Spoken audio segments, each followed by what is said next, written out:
L'opéra, c'est merveilleux. L'opéra, c'est l'avenir. C'est l'art total. C'est se laisser dépasser par quelque chose de plus grand que nous. L'opéra, c'est pour tous.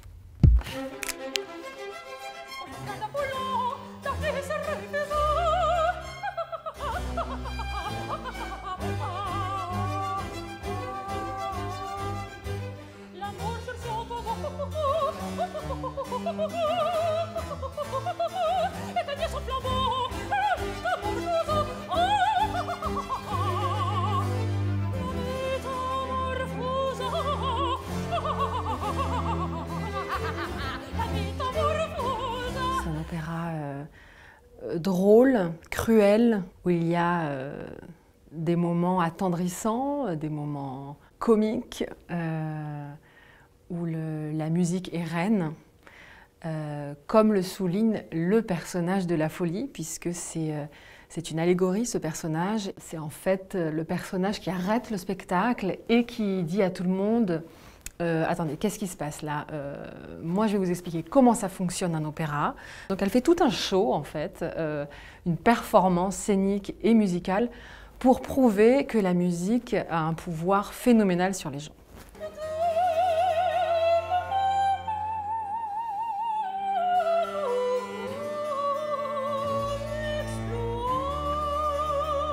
De revenir après ces 7 années d'expérience, je dois avouer que je me sens assez libre, assez libérée à la création du rôle. J'ai été très bonne élève.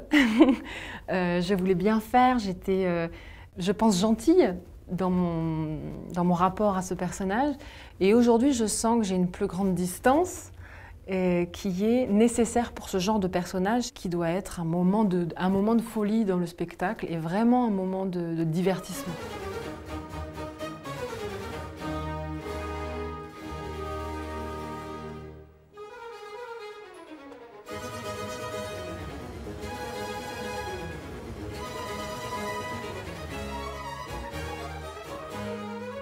Il n'y a pas de quotidien. Chaque journée est pleine de rebondissements. On va dire une journée de répétition, on répète environ 6 heures par jour, plus potentiellement un essayage costume ou un essai maquillage, plus le travail qu'on fait en amont des répétitions, 1 heure avant, 1 demi-heure avant pour chauffer la voix, pour arriver en répétition prêt vocalement. Évidemment, ça s'accompagne aussi d'un travail personnel, on travaille sur les prochains rôles qu'on va faire, vocalement, on les livre, on fait des traductions, on travaille techniquement avec des coachs. Voilà, ça peut être très intense.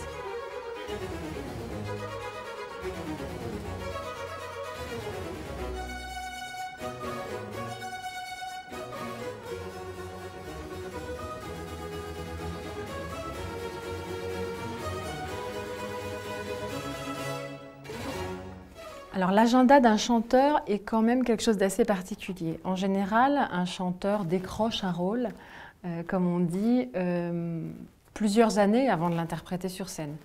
Ce que je fais moi en premier quand j'ai un rôle qui va arriver, c'est que je lis toujours le livret, le livre dont il est tiré si possible, et puis je traduis quand c'est nécessaire.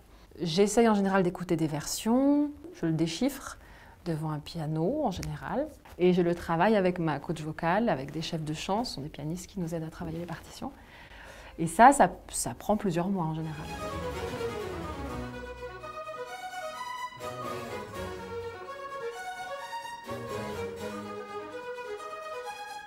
J'ai l'impression qu'on est dans un monde où tout doit être parfait et où du coup on est tous dans une espèce de norme. Et je trouve qu'en se rappelant que, ok, il faut travailler sa technique, ok, il faut travailler, il faut lire des livres, il faut se cultiver, il faut manger tout ce qui se trouve autour de nous. Mais ce qui compte à la fin, c'est le plaisir qu'on a à faire les choses, parce que c'est le plaisir qui transmet, c'est le plaisir qui communique, c'est le plaisir qui fait que les gens se sentent bien quand ils nous écoutent et quand ils nous voient sur scène.